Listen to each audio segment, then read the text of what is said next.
Learning objectives.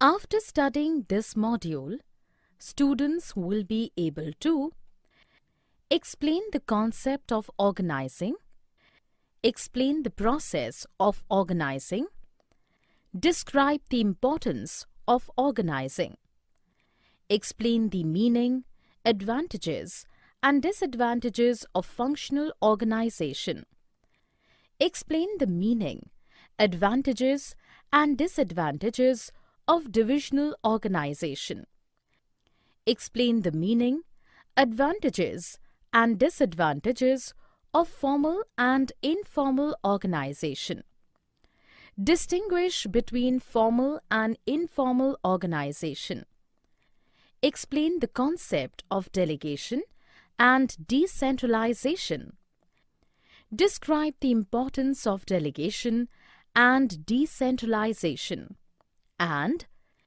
distinguish between delegation and decentralization.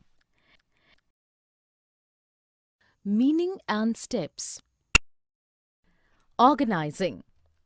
Organizing is that managerial process which seeks to define the role of each individual towards the attainment of enterprise objectives, with due regard to establishing authority, responsibility, relationships among all, and providing for coordination in the enterprise as an inbuilt device for obtaining harmonious group's action. Definition. In the words of Theo Hamel, organizing is the process of defining and grouping the activities of the entire process and establishing the authority and relationship among them. Organizing in management refers to the relationship between people, work, and resources used to achieve the common objectives. Steps in organizing. Management function of organizing completes when it passes through different stages. The important among them are discussed below. Identification and division of work.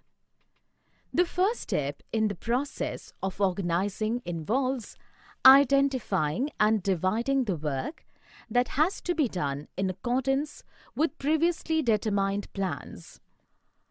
Work is divided into manageable tasks so that duplication can be avoided and workload can be shared among employees. Departmentalization. Once work has been divided into small and manageable activities, then those activities which are similar in nature are grouped together. This process is called departmentalization. Assignment of duties. Once the departments are created, each department is placed under the charge of an individual, called departmental head. Then, each job is allocated to an individual according to his knowledge and skill. There should be a proper match between the nature of jobs and the ability of an individual. Establishing reporting relationships. In the organization, each employee has some authority as well as responsibility. It is necessary that every individual must know whom he has to take orders from and to whom he is answerable. Importance of organizing. Importance of organizing. The organizing function is very important in the business as it coordinates all other areas of business operations. The importance of this function can be well explained with the help of following points. Benefits of specialization. In organizing, every individual is assigned a part of total work and not the whole task. This division of work into smaller units and repetitive performance leads to specialization. Thus, organizing promotes specialization, which in turn leads to efficient and speedy performance of tasks. Clarity in working relationship. It helps in creating well-defined jobs and also clarifying the limits of authority and responsibility of each job. The superior-subordinate relationship is clearly defined in organizing. Effective administration. It provides a clear description of jobs and related duties, which helps to avoid confusion and duplication. Clarity in working relationships enables proper execution of work, which results in effective administration. Optimum utilization of resources. The proper assignment of jobs avoids overlapping or duplication of work. This helps in preventing confusion and minimizing the wastage of resources and efforts. Adoption to change. A properly designed organizational structure is flexible, which facilitates adjustment to changes in workload caused by change in external environment related to technology, products, resources, and markets. Development of personnel. Sound organization encourages initiative and relative thinking on part of the employees. When managers delegate their authority, it reduces their workload, so they can focus on more important issues related to growth and innovation. This also develops the subordinate's ability and helps him to realize his full potential. Expansion and growth. It helps in growth and diversification of an enterprise by adding more job positions, departments, products lines, new geographical territories, etc. Organization structure. Structure of organization. An organization structure is a framework of authority and responsibility, relationships between various positions in the organization, and also clarifies who reports to whom. It is a set of planned relationships between groups of related functions and between physical factors and personnel required for the achievement of organizational goals. Types of organizational structure. The type of structure adopted by an enterprise will vary with the nature, types, and volume of its activities. Two commonly adopted organizational structures are functional structure and divisional structure. Functional structure. In functional structure, activities are grouped and departments are created on the basis of specified functions to be performed. Activities related to a function are grouped into a single unit with a view to give a well-defined direction to the whole group. For instance, in an industrial enterprise, the major functions like production, finance, marketing, and personnel may be grouped into different departments. Suitability of functional structure. The functional organization is highly suitable for an enterprise engaged in the production and distribution of a single product or a small number of products.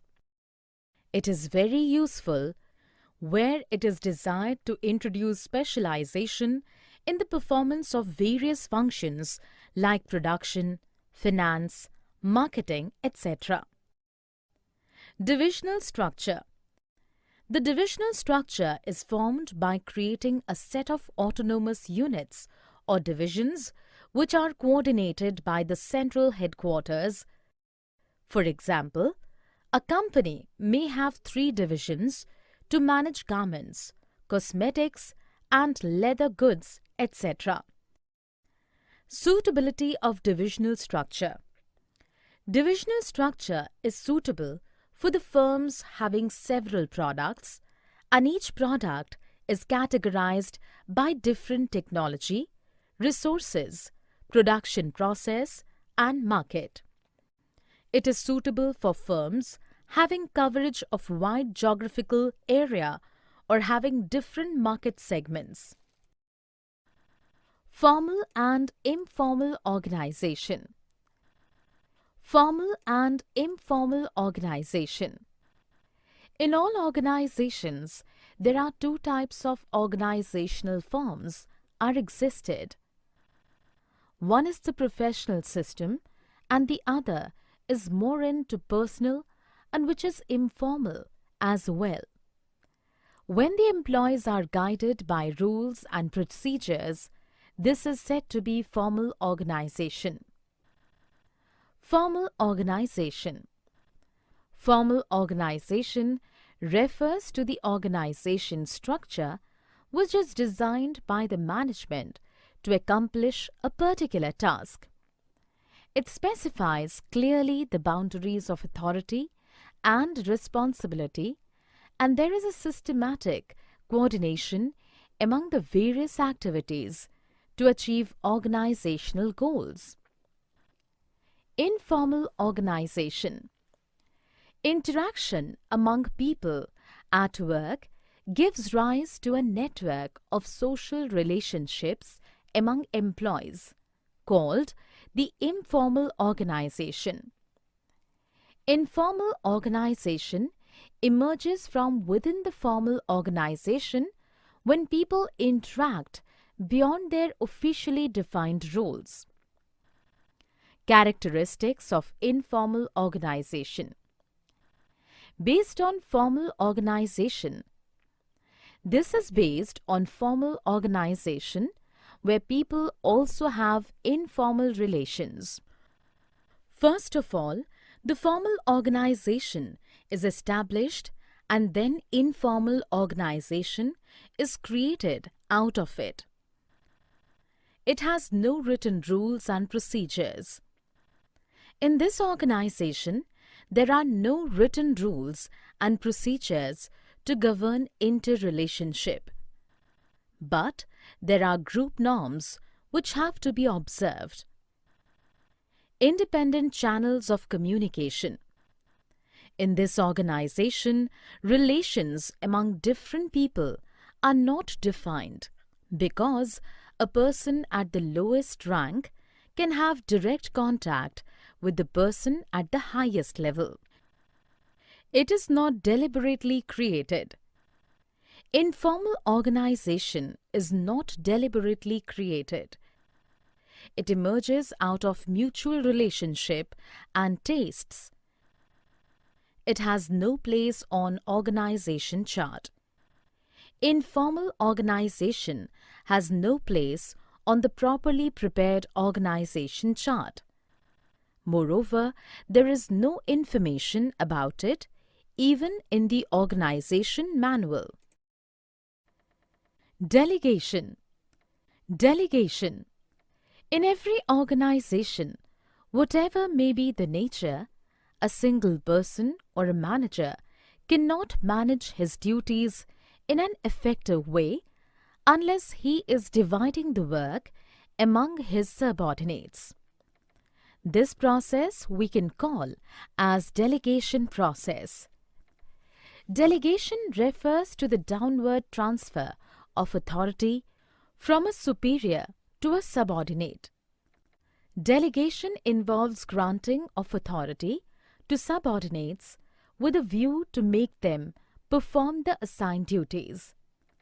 It enables the managers to distribute their workload of work to others and concentrate on important functions which only they can perform better. Elements of delegation. The basic elements of delegation are authority, responsibility, and accountability. Authority. Authority refers to the right of an individual to command his subordinates and to take action within the scope of his or her position. Authority is needed to discharge a given responsibility. The power to produce or use raw materials, spend money, or ask for allotment of money, to hire or fire people, etc., has to be delegated to individuals to whom the work is assigned. Responsibility. Responsibility refers to the obligation of a subordinate to properly perform the assigned duty.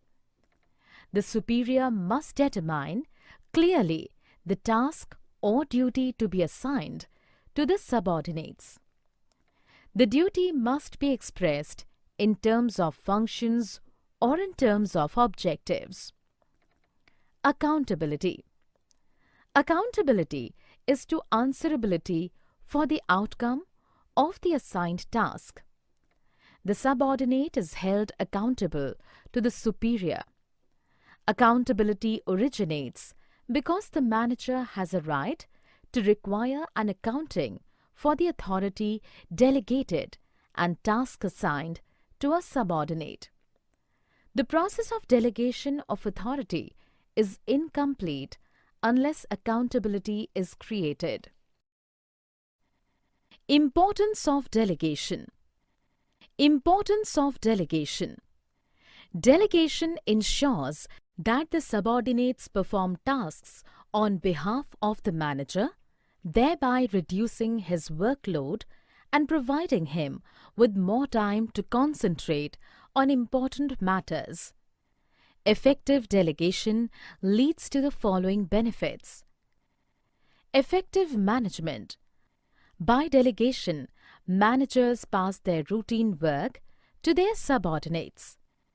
So, they get more time to concentrate on more important matters. This will help them to excel in new areas and be more efficient and effective. Employee development. In the process of management, the work is passed on to the employees. This gives them opportunity to use their talents and increases their experience.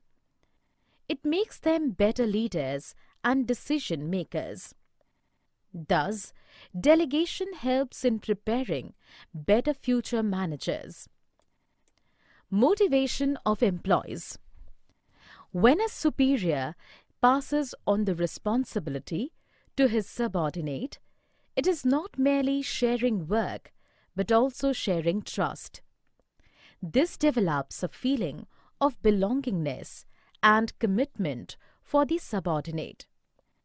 It improves his confidence and he feels encouraged to improve his performance. Facilitation of growth.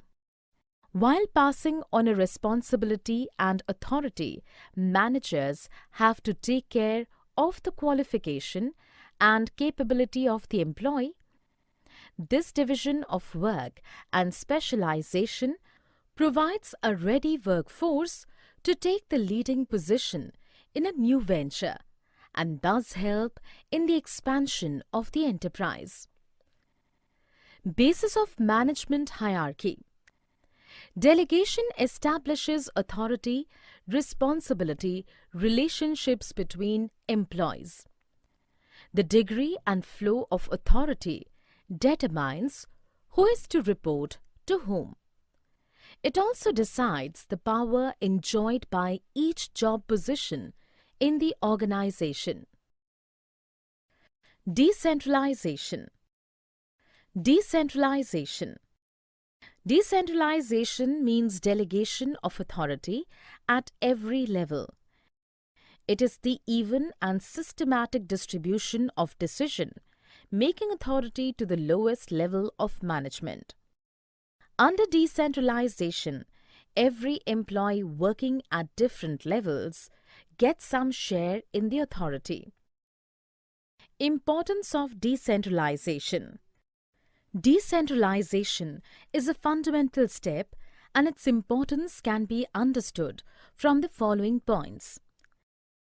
Develops initiative among subordinates. It helps to promote self-reliance and confidence amongst the subordinates. This is because lower managerial levels have been given freedom to take their own decisions, and they learn to depend on their own judgment. It also helps to identify those executives who have the potential to become dynamic leaders. Develops managerial talent for the future. Formal training, along with experience of handling independent assignments, helps to create a reservoir of qualified and capable managers who can take up more challenging positions in the upcoming ventures of the organization. Quick decision making. Under decentralization, authority to make decisions is placed in the hands of those who are responsible for executing the decisions. Since decisions are taken at levels nearest to the point of execution, there is no delay or distortion of information. Growth and diversification. Use of decentralization becomes imperative when an institution carrying the manufacture of one product wants to diversify in the other different ranges of the product. So, decentralization facilitates growth and diversification of products and markets. Relief to top management. It helps to reduce the amount of direct supervision over subordinates by giving them freedom to take decision and act on their own. This reduces the workload of top executives, and they can devote their time and attention to important policy matters. Advantages of decentralization.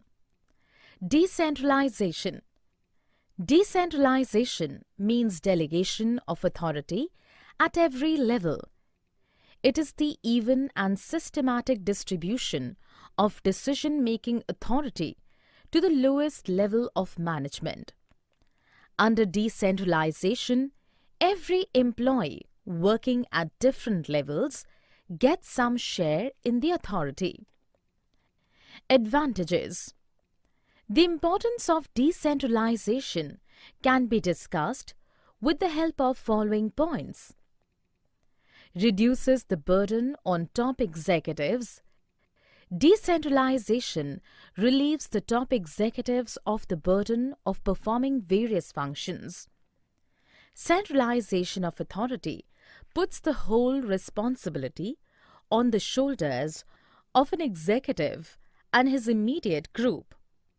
This reduces the time at the disposal of top executives who should concentrate on other important managerial functions. Facilitates diversification. Under decentralization, the diversification of products, activities, and markets, etc., is facilitated. A centralized enterprise with the concentration of authority at the top will find it difficult and complex to diversify its activities and start the additional lines of manufacture or distribution. To provide product and market emphasis. A product loses its market when new products appear in the market on account of innovations and changes in the customer's demand. In such cases, authority is decentralized to the regional units to render instant service taking into account the price, quality, delivery, novelty, etc. It promotes motivation. Decentralization of authority promotes the morale of the employees and create a feeling that they are important to the business. This will improve the productivity and efficiency. Executive development. When the authority is decentralized, executives in the organization will get the opportunity to develop their talents by taking initiative, which will also make them ready for managerial positions. Summary. Let us summarize what we have learned in this module. The process of defining and grouping activities, as well as establishing authority relationships among them. It is highly crucial as it leads to division of work, clarity in reporting relationships, utmost utilization of resources, growth, powerful administration, and wonderful creativity. Organizational structure is the framework within which managerial and operating tasks are performed. It can be functional or divisional. Functional structure groups activities on the basis of functions. The crucial benefits of such a structure are specialization, superb control, high-level managerial efficiency, and ease in training employees. The disadvantages of functional empires are conflict of interest, inflexibility, and restriction in managerial development. Divisional structure groups activities on the basis of products. The advantages are integration, product specialization, greater accountability, flexibility, better coordination, and more initiative. Formal organization is designed by the management to achieve organizational goals. Its advantages are fixation of responsibility, clarity of roles, and unity of command and effective accomplishment of goals. Informal organization arises out of interaction amongst people at work. Delegation is the transfer of authority from superior to subordinate. It has three elements: authority, responsibility, and accountability.